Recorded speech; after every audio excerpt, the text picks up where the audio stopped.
is Lee Habib, and this is Our American Stories, the show where America is the star and the American people.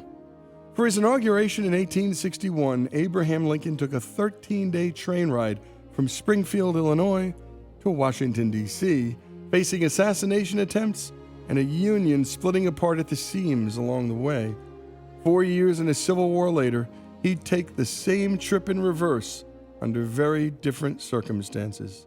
Here to tell the story of Lincoln's assassination and funeral train is Louis Picone, author of The President is Dead, The Extraordinary Stories of Presidential Deaths, Final Days, Burials, and Beyond. Take it away, Louis. On April 14th, 1865, this was Good Friday, and it was also the first Friday since Robert E. Lee's surrender to General Grant at Appomattox. This was a very festive and jubilant Washington, D.C., as well as a jubilant Abraham Lincoln. For his entire presidency, Abraham Lincoln had been fighting the Civil War. One of his children died too. Willie died while in the White House. So this was a man whose entire presidency was filled with misery.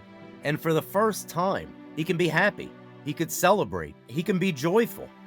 So even though it was Good Friday, which is probably the most solemn day on the Christian calendar, Abraham Lincoln, at the suggestion of Mary Todd Lincoln, decided that evening he was going to go see a comedy play called Our American Cousin at Ford's Theater. So he woke up that morning in a good mood, and the people who saw him said that Abraham Lincoln was more cheerful and jubilant than he had been in a long time, than probably they had really ever seen him. He had breakfast with his son, Robert Todd. In the last months of the Civil War, Robert Todd had convinced his father and mother to allow him to go into the military because he didn't want to grow old thinking that he didn't take part in this seminal event, in this seminal war of his youth when he was of age to fight in it. So he finally convinced his father, and Abraham Lincoln reached out to Ulysses S. Grant, who took him on as an aide. So Robert Todd Lincoln, the son of Abraham Lincoln, was with Ulysses S. Grant at the surrender of Robert E. Lee. So that morning, Abraham Lincoln was having breakfast with Robert Todd, and he was telling him all about the surrender.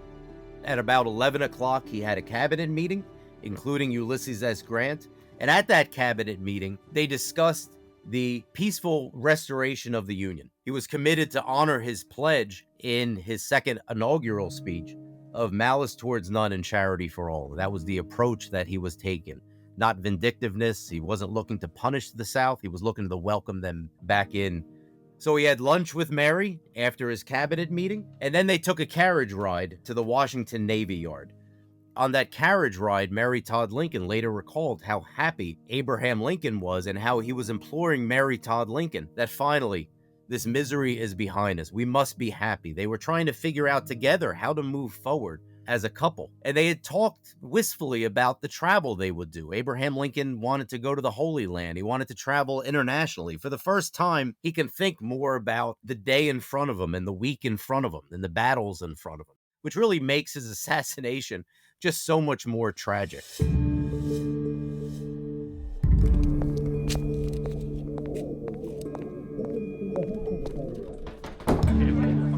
About 8:30, Abraham Lincoln walked into the theater and they took their seats in the balcony. A little bit late, tried to be discreet. He arrived during the first act, but Abraham Lincoln couldn't be discreet in a setting like that, so he received a standing ovation and the orchestra struck up Hail to the Chief. So Lincoln acknowledged the crowd at Ford's Theater. There was about 1,700 patrons at Ford Theater that day, and then he took his seat. At about 10 o'clock during the performance, Mary Todd Lincoln, she was holding his hand and hugged him very self-consciously though, and she whispered, "What will Miss Harris think of my hanging on to you so?" And Abraham Lincoln was trying to make her feel better and said, "She won't think anything about it." These were Abraham Lincoln's last words. Now this was before Secret Service protection. But Abraham Lincoln did have a personal bodyguard that would accompany him.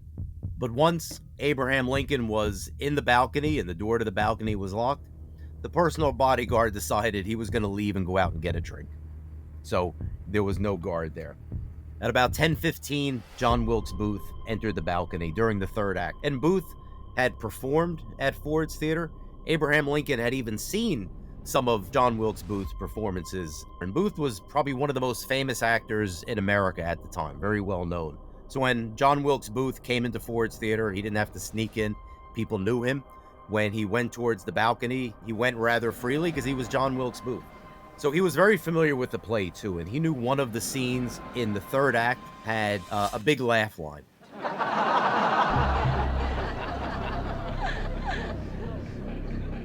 So he knew when to time his assassination. He planned that during this big laugh line, the shot would be muffled by the laughter, and it would give him a little more time to make his escape.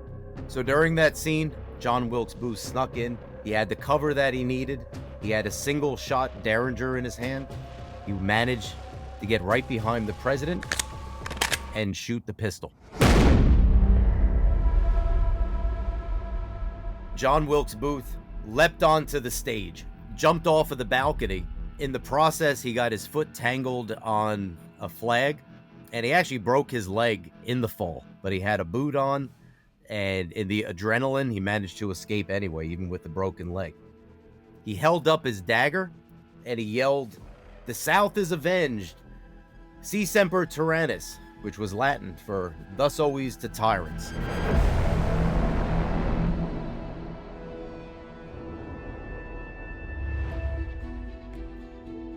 And you're listening to Louis Picone tell the story of President Lincoln's assassination and what would follow on his body's trek back to Springfield.